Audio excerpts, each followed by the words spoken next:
दोस्तों, आज हम उस बच्चे की कहानी लेकर आए हैं जिसके पास बचपन में ना तो 2 वक्त का भरपेट खाना था, ना ही आशियाना था। एक मासूम को भरपेट खाने के लिए उस कच्ची उम्र में अपने माता पिता से दूर रहना पड़ा। जिस उम्र में बच्चे एक पल भी पेरेंट्स से जुदा नहीं रह सकते। एक ऐसा बच्चा जिसके पास फीस भरने के भी पैसे नहीं थे, आखिर कैसे बना वो इंडियन क्रिकेट टीम का कैप्टन। क्या है गरीबी से निकलकर हिटमैन बनने तक की कहानी। जी हाँ दोस्तों, हम बात कर रहे हैं रोहित शर्मा की। तो क्या है स्ट्रगल, गरीबी, लाचारी से भरी रोहित के हिटमैन बनने की कहानी। जानने के लिए वीडियो को आखिर तक देखिएगा। मॉडर्न क्रिकेट में भले ही विराट कोहली खतरनाक बल्लेबाज हैं, लेकिन रोहित शर्मा बीते कई सालों से गेंदबाजों के लिए उस बुरे सपने की तरह हैं जिसे कोई भी गेंदबाज अपनी गेंदबाजी के दौरान सामने नहीं देखना चाहता। इस विस्फोटक बल्लेबाज का जन्म 30 अप्रैल 1987 को महाराष्ट्र के नागपुर में हुआ था। मां पूर्णिमा शर्मा हाउसवाइफ थीं, तो वहीं पिता गुरुनाथ शर्मा एक ट्रांसपोर्ट कंपनी में केयरटेकर का काम किया करते थे। आमदनी इतनी ही हो पाती थी कि बच्चों को 2 वक्त की रोटी दी जा सके और घर का किराया, इसके अलावा शिक्षा, खिलौने, खाने की अच्छी चीज़ें, इन सब का इंतजाम करना मुश्किल था। रोहित के साथ साथ भाई विशाल शर्मा भी अब बड़े हो रहे थे, इसलिए घर का खर्चा भी बढ़ रहा था। लिहाजा गुरुनाथ शर्मा ने बोरीवली में अपने माता पिता से संपर्क किया और बोरीवली की झोपड़ी पट्टी में गुजारा कर रहे दादा दादी के पास दोनों बच्चों को भेज दिया। यहाँ पर रोहित शर्मा का एडमिशन स्वामी विवेकानंद स्कूल में करवा दिया, जिसकी फीस थी करीब 1000। रोहित शर्मा जानते थे कि घर की हालतों को बदलने का एकमात्र जरिया है पढ़ाई, इसलिए उन्होंने जी जान से पढ़ाई करनी शुरू कर दी और अपने खाली समय में क्रिकेट खेलने लगी। गली में बच्चों के साथ साथ क्रिकेट खेलते हुए रोहित इस खेल के प्रति अट्रैक्ट होने लगे। और फिर आया एक टर्निंग पॉइंट। दरअसल रोहित शर्मा जब 12 साल के हुए तो सेंट जोसेफ और स्वामी विवेकानंद स्कूल के बीच क्रिकेट कंपटीशन हुआ, जिसमें रोहित शर्मा ने भी भाग लिया और धुआंधार पारी खेली और बेहतरीन 18 गेंदों पर 40 रन बनाए और मैन ऑफ द मैच चुने गए और उनकी टीम भी जीत गई। इसके बाद तो रोहित की क्रिकेट में दिलचस्पी कई गुना बढ़ गई। वहीं लॉर्ड साहब और दिनेश शर्मा, जो सेंट जोसेफ टीम के कैप्टन थे, वो भी समझ गए कि बच्चे में कुछ तो बात है। इसलिए उन्होंने रोहित शर्मा के दादा दादी से मुलाकात कर रोहित का एडमिशन अपने स्कूल में करवाने को कहा, ताकि उनकी ट्रेनिंग अच्छी से हो सके। लेकिन स्कूल की फ़ीस ज़्यादा थी, इसलिए दादा दादी ने मना कर दिया। लेकिन रोहित के चाचा चाची ने उन्हें फाइनेंशियल सपोर्ट किया। वहीं लॉर्ड साहब ने स्कूल के प्रिंसिपल को कम फीस पर स्कॉलरशिप के लिए कहा और लॉर्ड साहब बन गए रोहित के कोच। अब तो रोहित ने दिन रात जी जान से प्रैक्टिस करना शुरू कर दी। हालांकि क्रिकेट की वजह से वह पढ़ाई से दूर होते गए, लेकिन क्रिकेट में उनका हुनर दिन ब दिन निखर रहा था। शुरुआती दिनों में रोहित को स्पिन गेंदबाजी करना पसंद था, लेकिन लॉर्ड साहब ने देखा कि बच्चा बैट भी अच्छा घुमाता है, इसलिए उन्होंने रोहित को बैटिंग करने को कहा और जॉल्स फील्ड टूर्नामेंट में रोहित को ओपनिंग करने के लिए भेजा। यहाँ रोहित ने धुआंधार बल्ला घुमाया और 140 रन बना डाले। 10वीं क्लास में आते आते हैरिस फील्ड समेत कई स्कूल के टूर्नामेंट में वो सेंचुरी जड़ चुके थे। अब बस इंतजार था एक सुनहरे मौके का, और आखिरकार वो मौका आ भी गया साल 2005 का, जब रोहित शर्मा पहली बार लिस्ट के लिए मैच में चुने गए। मैच में 8वें नंबर पर बल्लेबाजी करते हुए रोहित शर्मा ने 31 रन ठोके और 3 विकेट्स भी लिए थे। इसके बाद उन्होंने अपने दूसरे लिस्ट मैच में 90 गेंदों पर 140 रन जड़ दिए और शानदार प्रदर्शन उन्हें अंडर 19 की सिलेक्टर्स तक ले आया और 2006 के अंडर 19 के लिए उन्हें सेलेक्ट कर लिया गया। इस मैच में रविंद्र जडेजा, ईशांत शर्मा और पीयूष चावला जैसे खिलाड़ी भी शामिल थे। हालांकि सबसे ज़्यादा नोटिस किए गए रोहित शर्मा, जिनका बल्ला रन पर रन चढ़ा रहा था।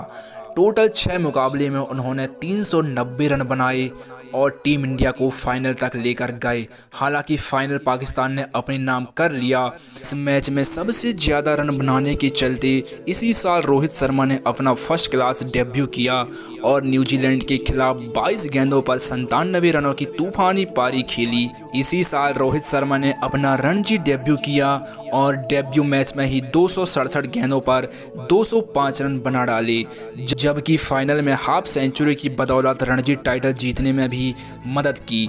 अंडर 14, 15, 16, 17 लगभग हर पड़ाव को पार कर चुका एक खिलाड़ी अब बड़े मौके की तलाश में था और इसे आप रोहित की मेहनत कह सकते हैं कि 2007 में ही उन्हें यह बड़ा मौका मिल गया। अब सिर्फ 20 साल की उम्र में 23 जून 2007 को रोहित शर्मा ने अपना ओडीआई डेब्यू किया आयरलैंड को हराकर। यह मैच इंडिया ने जरूर जीता, लेकिन रोहित को खेलने का मौका नहीं मिला। पर यह खिलाड़ी भी कहां रुकने वाला था। 18 नवंबर 2007 को पाकिस्तान के खिलाफ हाफ सेंचुरी और रणजी में ट्रिपल सेंचुरी जड़ते ही रोहित ने ओडीआई में अपनी जगह पक्की कर ली। फिर आया टी20 वर्ल्ड कप 2007। महेंद्र सिंह धोनी की कैप्टनशिप में रोहित शर्मा को भी टीम का हिस्सा चुना गया, लेकिन उन्हें ज़्यादा मैचेस खेलने को ही नहीं मिले और मिले तो 7वें या 8वें नंबर पर। लेकिन फिर मुकाबला हुआ साउथ अफ्रीका के खिलाफ, जहां गौतम गंभीर, वीरेंद्र सहवाग जैसे खिलाड़ी जल्दी आउट होकर पवेलियन लौट गए और धोनी ने रोहित शर्मा को 5वें नंबर पर खेलने को कहा। रोहित ने भी मौके का भरपूर फायदा उठाया और 4 चौके और 3 छक्कों की मदद से 50 रनों की बेहतरीन पारी खेली और यह कप भारत ने जीत लिया। लेकिन इसके बाद रोहित शर्मा ने कुछ दिन खास नहीं रहे।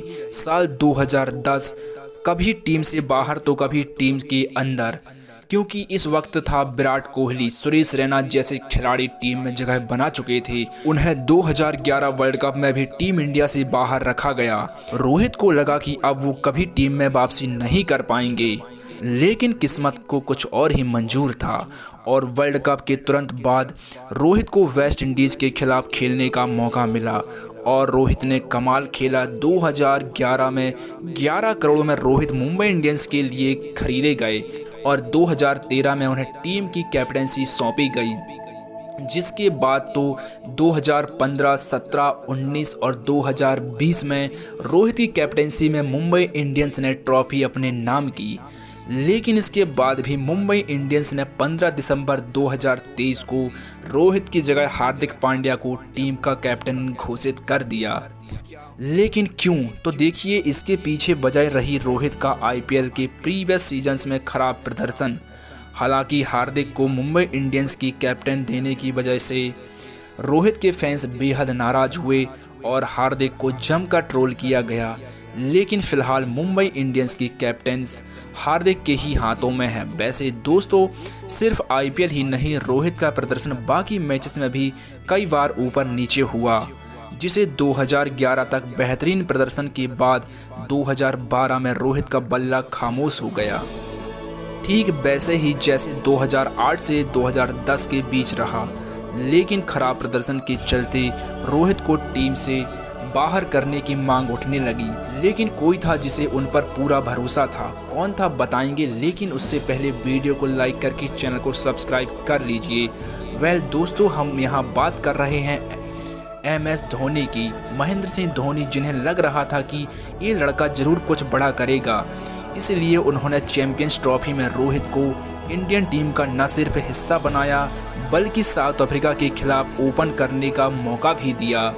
बस फिर क्या था, टैलेंट को मौका मिला और रोहित शर्मा ने शिखर धवन के साथ मिलकर विस्फोटक बल्लेबाजी की और पहले विकेट के लिए 165 रनों की पारी खेली। जिसकी बदौलत भारतीय टीम ने 300 से ज़्यादा रनों का टारगेट साउथ अफ्रीका को दिया और यह मैच जीत लिया। उन्होंने हर चैंपियंस ट्रॉफी के मैच में शिखर धवन के साथ गजब की पार्टनरशिप की और यह टूर्नामेंट इंडिया के नाम रहा। 2013 के बाद वो भारतीय टीम के परमानेंट ओपनर बन गए और यहाँ से उनकी कहानी पूरी तरह से बदल गई। 6 नवंबर 2013 को वेस्ट इंडीज़ के खिलाफ रोहित शर्मा ने अपना पहला टेस्ट मैच खेला और 177 रन जड़ दिए। वह इंग्लैंड दौरे पर 4 टेस्ट मैच में 1000 गेंदों खेली और आखिर में 127 रनों का बड़ा शतक दिया। उनके आईपीएल करियर की बात करें तो 2008 में डेक्कन चार्जर्स ने उन्हें 4 करोड़ 80 लाख रुपए में खरीदा था। इस तरह 23 जून 2007 में वनडे डेब्यू आयरलैंड के खिलाफ, 6 नवंबर 2013 को वेस्ट इंडीज़ के खिलाफ टेस्ट डेब्यू और 19 सितंबर 2007 को इंग्लैंड के खिलाफ रोहित शर्मा का T20 डेब्यू हुआ। बात करें कैप्टेंसी की तो नवंबर 2021 तक क्रिकेट के तीनों फॉर्मेट की कैप्टेंसी विराट कोहली के पास थी, लेकिन नवंबर महीने में उन्होंने कैप्टेंसी छोड़ने का ऐलान किया और विराट कोहली के बाद रोहित शर्मा को T20 फॉर्मेट का कप्तान बनाया गया, जबकि दिसंबर में उन्हें वनडे टीम की कैप्टेंसी भी दे दी गई। वहीं फरवरी में टेस्ट टीम की कमान भी रोहित शर्मा की झोली में आकर रही और सिर्फ कुछ ही महीनों में रोहित के हाथों में तीनों फॉर्मेट की कप्तानी आ गई। हाल ही में हुए T20 वर्ल्ड कप 2024 में रोहित शर्मा की ही कैप्टेंसी में इंडिया ने वर्ल्ड कप जीता है और इसके साथ ही उन्होंने T20 से संन्यास का भी ऐलान कर दिया है। रोहित अब तक 169 T20 मैचेस में 32 के औसत और 140.89 के स्ट्राइक रेट से 4231 रन बना चुके, जिसमें 32 हाफ सेंचुरी और 205 छक्के भी शामिल हैं, जबकि टोटल वनडे 262 हैं, जिसमें 49 की औसत और 91.97 के स्ट्राइक रेट से 10,709 रन जड़ चुके हैं।